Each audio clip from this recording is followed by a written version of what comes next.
बड़े गर्व की बात है, बड़ी खुशी की बात है। अरे ये ढोल नगाड़े क्यों बजा रहे हो? इतना खुश क्यों हो? अरे क्या तुमने G20 के बारे में नहीं सुना? G20 वो क्या है? G20 20 देशों का समूह है जो 1999 में बनाया गया। 1999 मतलब इसे आज 20 वर्षों से भी ज्यादा हो गए हैं। हाँ। इसमें इतना खुश होने वाली क्या बात है? हाँ, खुश होने वाली बात यह है कि इतने वर्षों में पहली बार भारत को G20 की अध्यक्षता मिली है। अच्छा, यह तब तो बहुत खुशी की बात है।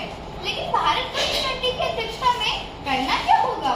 G20 अध्यक्षता के दौरान भारतवर्ष अन्य देशों के साथ आर्थिक सहयोग के साथ साथ अपनी सांस्कृतिक विरासत का प्रदर्शन करेगा और वसुधैव कुटुंबकम का संदेश देगा। अच्छा, यह तो सच में बहुत खुशी की बात है। चलो मिलकर